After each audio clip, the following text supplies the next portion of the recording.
What's triggered the latest tension between Greece and Turkey? Ankara says deploying military to an Aegean Sea island breaches an agreement. Athens argues it's protecting its people. So can this tension be contained or could it spiral out of control? This is Inside Story.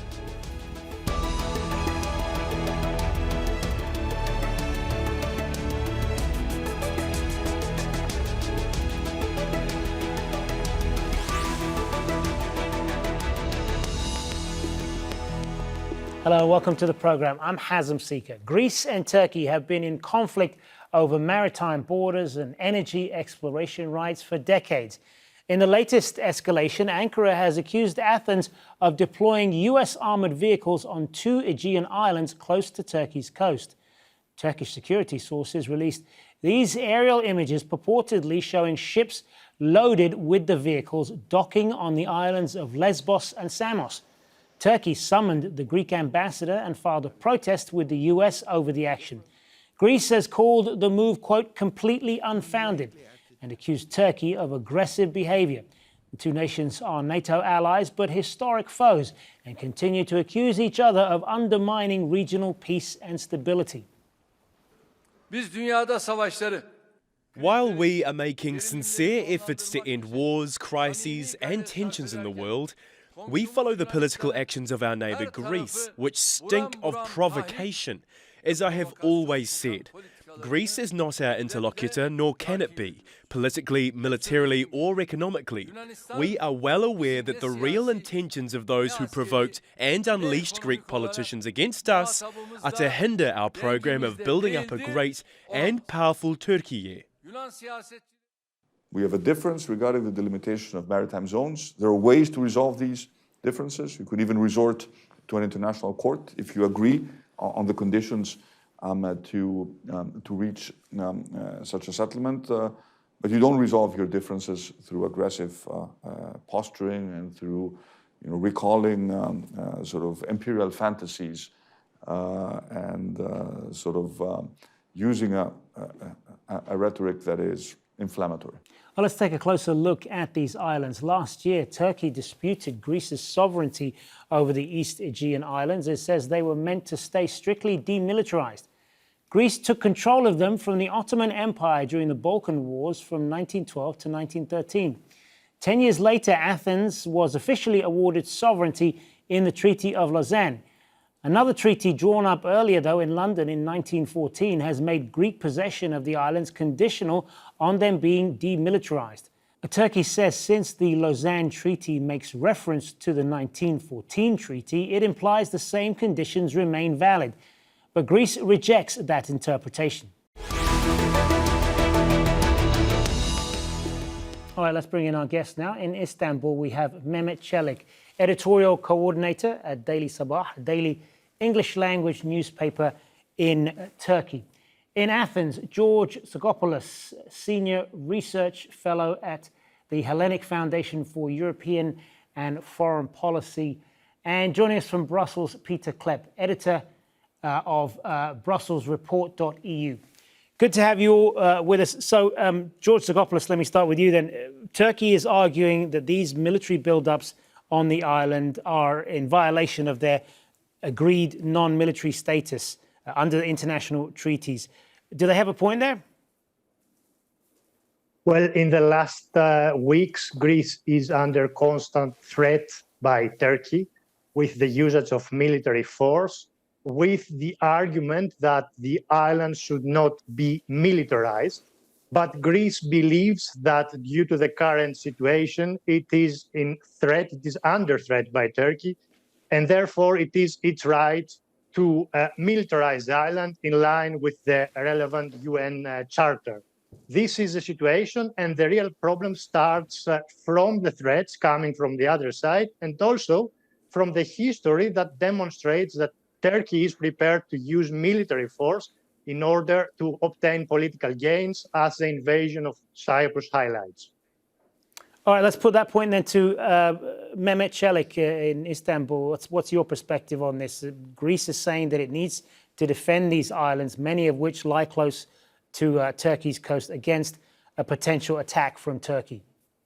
Actually, if you look at the recent provocation by Greece against Turkey, we can see that, with the radar blocking, using the S-300s, with firing, Greek Coast Guard firing against a commercial vessel, with militarizing the non-military status islands, we can see that these provocations are unfortunately actually coming and arising and emerging from the other side of the Aegean and Athens. Now, Turkey has been the side that has been pushing forward for dialogue, for be it through diplomatic negotiations or in the Aegean and between Turkey and Greece, or when it comes to the Cyprus issue. Turkey has been pushing forward for equitable share of resources in the Eastern Mediterranean. Turkey has been arguing for a dialogue and diplomacy, but we can see on the one side, Greek leaders like Mitsotakis, for example, says Turkey, they want neighborly relations, but on the other side, we see on the same days that Greek is militarizing or sending deployment to the non-military status islands. So there's a hypocritical situation. Of course, there has been, historical tensions between these two countries. If we are going to keep talking about the history, there's not, Turkey and Greece, they cannot get anywhere. However, Turkey has been pushing forward for dialogue, for negotiations, for putting our differences and agreeing on some of the disagreements and moving forward, in finding some sort of common ground to solve and overcome some of these issues. However, one, Greek side can change between, its position changes day and night, and it's very unpredictable and at times hypocritical. So it becomes a problem for Turkey and its leadership to deal with Greek officials. So they see that as these being provocations and not a willingness to actually find a solution for the existing, be it historical tensions or be it current disagreements and tensions between the two sides. Pieter, Cleppe, why are these islands in particular such a flashpoint for both Greece and Turkey? Well, these islands are very close to the coasts of Turkey. And because of this reason, Turkey is concerned. Turkey claims that the Lausanne Treaty does not allow Greece to have these military vehicles, these American military vehicles to be posted there. As we could hear, Greece is claiming that it is under threat from Turkey and therefore it is justified to do so. What is remarkable is that just recently, the president of Turkey, Mr. Erdogan, did not just complain about militarization of the islands, but of quote-unquote occupation of the islands. And this has really raised great concerns in Greece and of course also outside of Greece, because these are two NATO partners, and this is not exactly the best moment to have tensions between Greece and Turkey, I think, as everybody realizes. George Tzogopoulos, the Turkish government has said that this decision is partly political by Greece to get these more of these military vehicles into the islands. There's a Greek election coming up next summer. How much of this is for domestic consumption? Well, this is not a political decision, it is a security decision. There are diachronic problems in Greek-Turkish relations, but in the last years, Turkey's public rhetoric has been very, very aggressive vis-à-vis Greece, an issue which not only recognized by myself or the Greek government or Greek politicians, but by Washington and also by Brussels. So the European Union has been very critical of Turkey's moves, gestures, statements, and public rhetoric towards Greece, against Cyprus, in the Eastern Mediterranean in general. What is right now the situation is that the relationship between Turkey and the United States has entered uncharted waters. It is crystal clear in Washington that Turkey is not necessarily considered a reliable partner. And within this context, Greece is emerging as a very reliable partner of the United States. So this new situation is creating new dynamics in the Eastern Mediterranean and also within NATO. And also in the aftermath of the Russian invasion of Ukraine, the United States is closely working with reliable partners. So this is fueling the aggressive rhetoric from the other side. And we remain hopeful in the European Union, just within NATO, that the situation could be placed under control, because like this, if Turkey continues like this, obviously the cohesion of NATO's southeastern flank will be jeopardized, news that will be welcomed in Moscow. Yeah, Mehmet, Celik, how is this affecting relations with the United States then, considering that they are, both of these countries are NATO allies as well?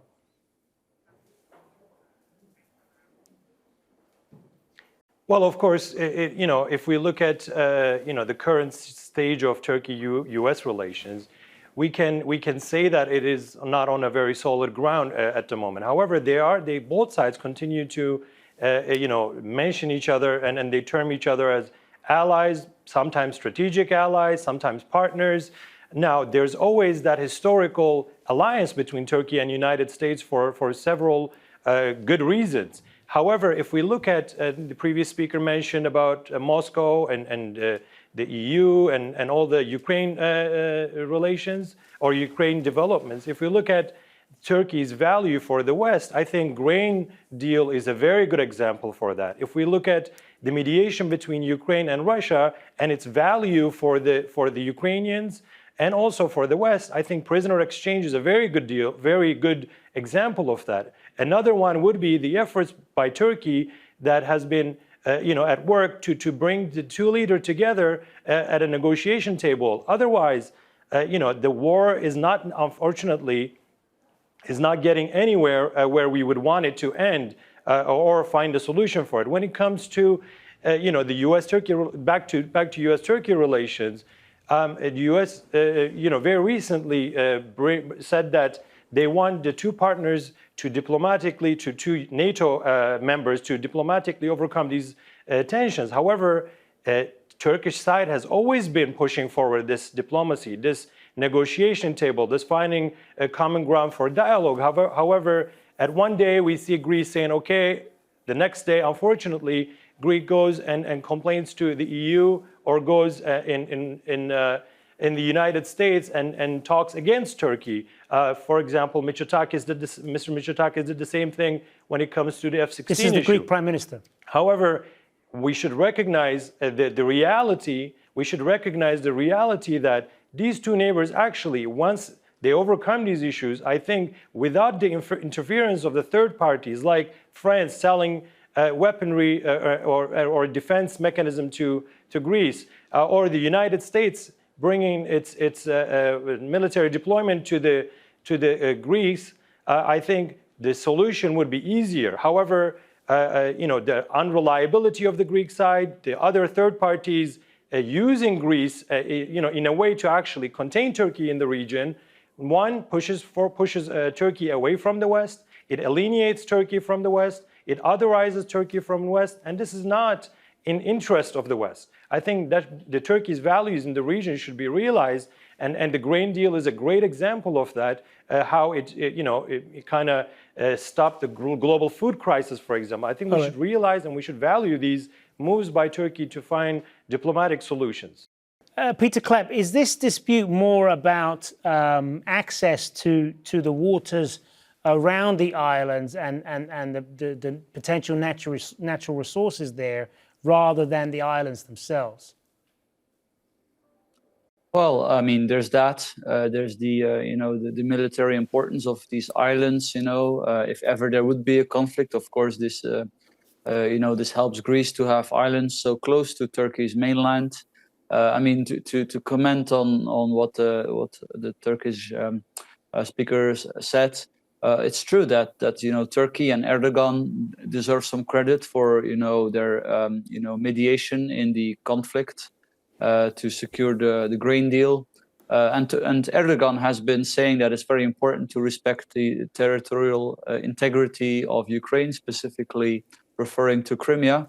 But then on the other hand, it's weird that he sort of he describes the Greek status of these islands as a situation of occupation. You know, that's not sensible. I think it's pouring oil to the flames, and perhaps some of it can be explained by the fact that Erdogan himself has an election next year. You know, it's not sure he's going to win. The opposition is coming on very strong. The opposition is much more secular, but you know, when it comes to foreign policy, Erdogan and the opposition often agree. So you know, if he can come across as strong on foreign policy, you know, this is in his interest to sort of convince some non-convinced voters. George Tzogopoulos, what do you think is at stake here for Athens, particularly with the potential for natural resources around those islands? Well, the possibility for dialogue is currently very, very limited. And obviously, it's not the unreliability of Greece which is leading to this outcome, as our prime minister has repeatedly said that Greece is prepared for a dialogue. But when one country is under constant threat by the other with the use of military force, you can very well understand that the conditions for our dialogue are not ideal. At the same time, Greece recognizes only the delimitation of maritime zones as the only legal difference between the two sides, while Turkey's agenda is much broader. So under the current circumstances, I find it impossible for the two sides to talk about the issue of delimitation and also reach a solution. By contrast, and taking into account the general behavior of Turkey it should be mentioned that there are other countries which are proceeding towards delimitation agreements in line with international law and the law of the sea, the convention that Turkey has not signed. A recent example is the deal between Italy and Croatia, Italy and Greece, Greece and Egypt, and other agreements that are highlighting that there are several partners in the Eastern Mediterranean that want to proceed together. And also there is the East Med Gas Forum, a regional organization, which is including several countries and partners in the region: Greece, Israel, Cyprus, Jordan, Italy, France.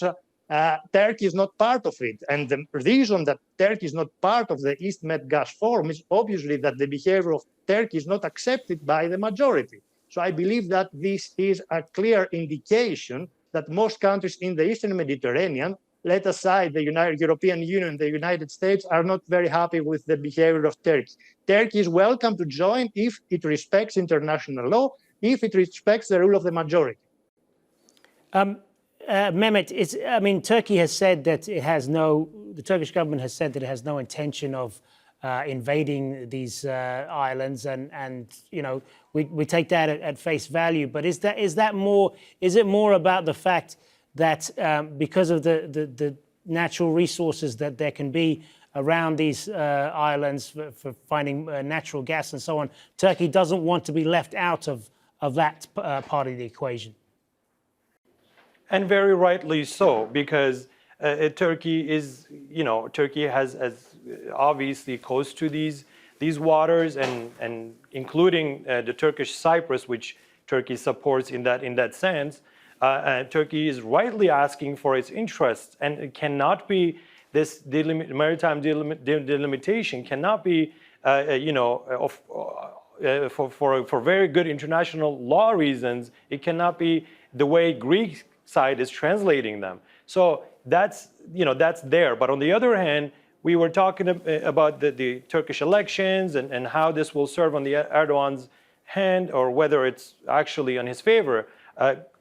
Turkish-Greek relations have been tense for a long time. However, if we look at the recent provocations, they have been mostly, actually almost all of them, they have been coming from the Greek side. And this doesn't help to establish dialogue. I mentioned them earlier. I listed several provocations by the Greek side. And this also, of course, regardless of who is governing Turkey, there is a sense of rally around the leader when it comes to Turkey-Greek relations. All right. Regardless of the opposition or who is governing, when it comes to the state policy, Turkish government seeks to maximize their interests, and this is very natural for either side of the equation. Let's put that to George then. That Turkey sees Greece as the provocateur in all of this. What do you say to that? Well, this is the rhetoric of the Turkish government. It is well known, but at the same time, it is very well rejected in the European Union, in the United States. It also, during talks of the East Med Gas Forum, it is clear that Greece is defending itself, and obviously the constant threats from the other side are not helping the situation. So I believe that especially in the aftermath of the invasion of Ukraine, there is a sensitivity in the West about revisionist tendencies, ambitions, and philosophies, and Greece is working towards this direction with its partners, including the European Union and the United States. And as far as the European Union is concerned, these are the rules of the family of the European Union. Turkey is not a member of the European Union, and for the time being, it seems impossible for it to enter. If it changes its behavior, then there could be chances. And obviously, ahead of the meeting, the important European Political Community meeting that will take place in Prague after 10 days, perhaps there will be an opportunity for our leaders, Prime Minister Mitsotakis and President Tayyip Erdogan, to meet. This will be good news. But if this public rhetoric continues from the other side, obviously I cannot be optimistic about any breakthrough, even a meeting between the two leaders. All right, let's give what's probably going to be the last word to Mehmet. I mean, how do you see this playing out? Okay, I know you want to respond to what George has said there, but I want to ask you as well, do you see the potential for this to calm down eventually, or could it really get out of hand? I think it can calm down. Turkey respects territorial integrity of all members of the international community, and they have, at numerous times, they have mentioned that. And particularly with regards to Greece, they have made that clear and firm that Turkey respects their territorial integrity. However, this harsh rhetoric that the previous speaker is talking about comes as a result of the provocations. It doesn't actually emerge out of nowhere. It comes after the harassment of Turkish jets on NATO duty. It comes after the firing of Turkish, the commercial vessel. It comes after, pushing away all these refugees in the Aegean to death. It comes after several provocations. The rhetoric, of course, escalates, and it serves President Erdogan's hand, and this is a natural outcome. However, if we're talking about a threat, it's a constructed threat, whereas the provocations are actually tangible and they take place. George, how do you see this playing out then? This is, as we said, the latest in a long list of disputes between Greece and Turkey. Does this have the potential to get worse? Yes, it has the potential of getting worse, and history is playing an important role in that regard. So if we are looking at the evolution of Greek-Turkish relations and the relations between Turkey and Cyprus from a historical lens, from a historical prism, then we cannot be optimistic. And what is even more frustrating and disappointing is that the fact that there is no contact at the highest level right now. And we can obviously understand that from the moment leaders don't talk to each other, then there is a possibility for an incident in the Aegean or in the Eastern Mediterranean. But for sure, if this happens, with the responsibility of the other side, Greece will defend itself. This is clear. This is Greece's policy, and this is Greece's policy supported by both Brussels and Washington. All right, we've got to leave it there. Thanks very much to you, gentlemen. George Tzogopoulos in Athens and Mehmet Celik in Istanbul. And our thanks as well to Pieter Cleppe in Brussels, who was with us earlier. And thank you as well for watching. Remember, you can see this program again anytime. Just go to our website, Jazeera.com.